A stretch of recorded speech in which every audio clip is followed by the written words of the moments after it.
Bishop. Naririnig niyo sila ngayon. Nandito kami dahil patuloy pinababal ang pagka-Pilipino natin. Patuloy tinatanggalan at niyuyuraan ang ating sinilangan.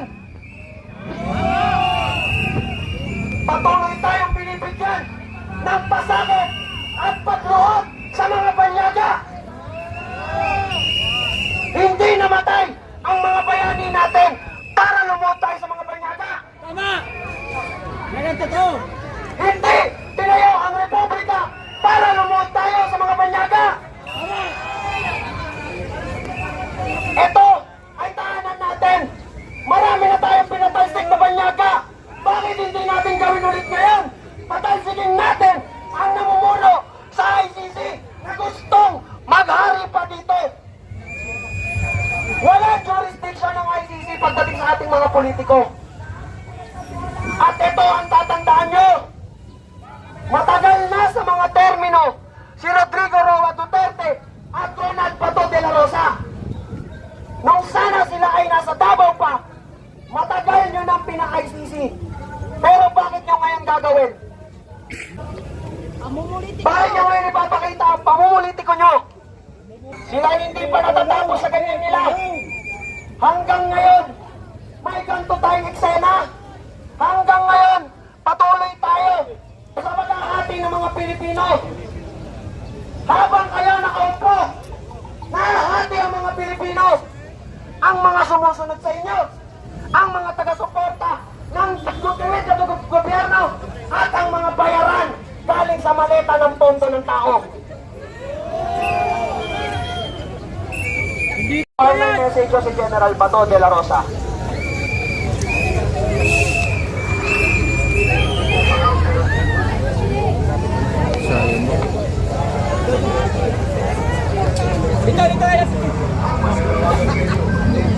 Sana ng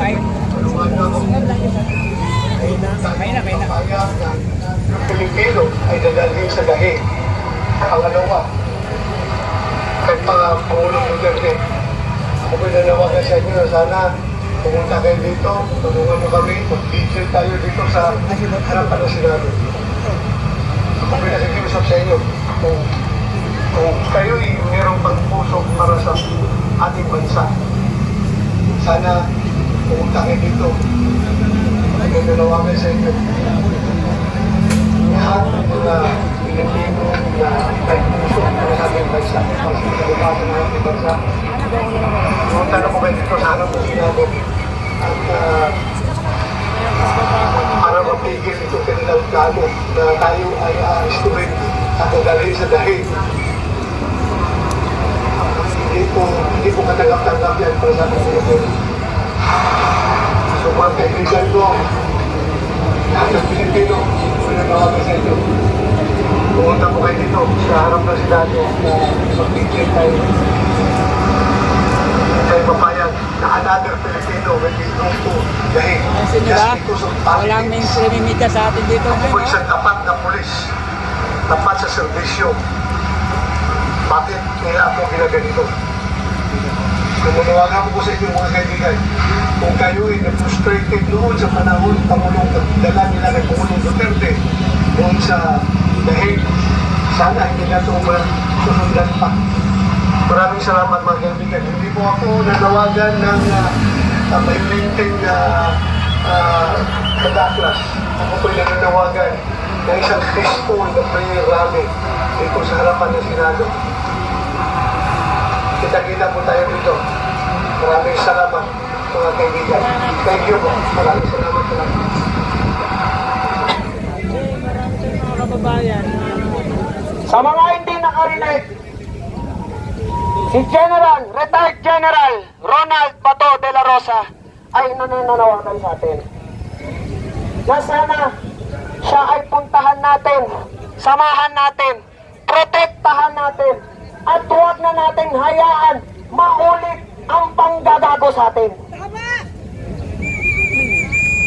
Mga kababayan ko, ang masasabi ko, kung patuloy tayo nahahati sa ating mga gustong interes, walang patutunguhan ang bansang Pilipinas.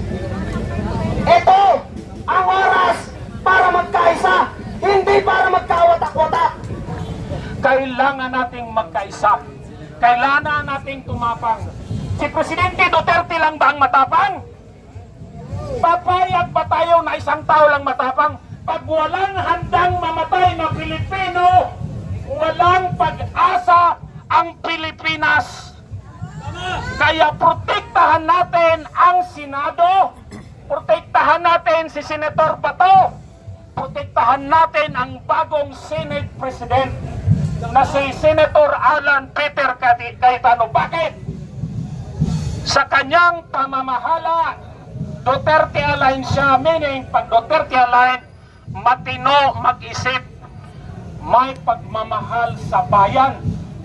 Kaya kahit kailan di tayo alis dito hanggat hindi ma-stabilize at hindi natin masiguro na ang bagong liderato ng Senado at si Senator Bato ay hindi secure.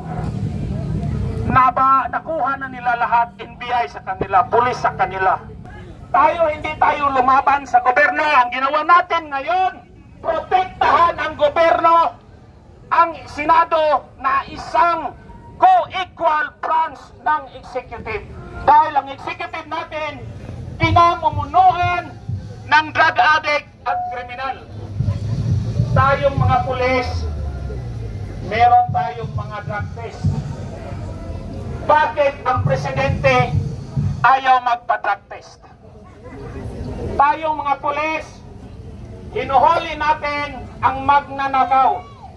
Bakit hindi natin mahuli ang mga magnanakaw sa Malacanang at sa House of Representatives? Bakit?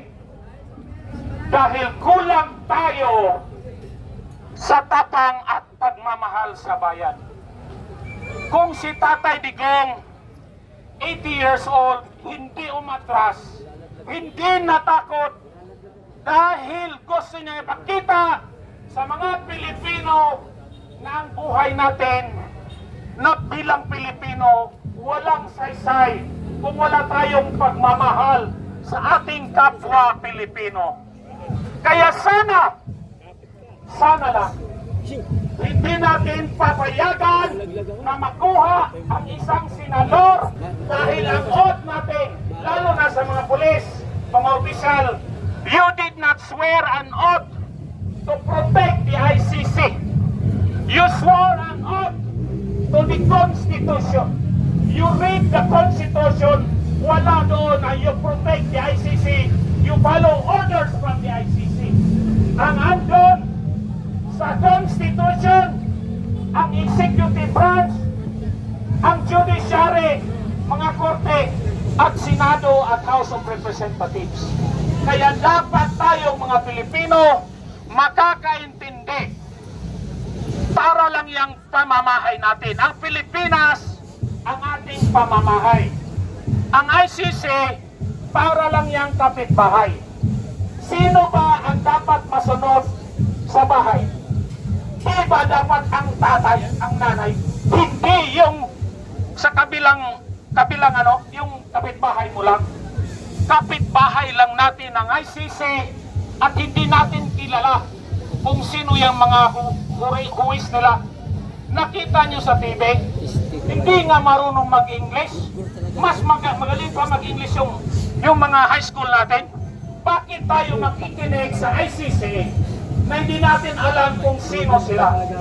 Ang ating pakinggan, ang ating kapwa Pilipino, ang ating ipaglalaban, ang ating konstitusyon, ating ipaglalaban si Senator Bato,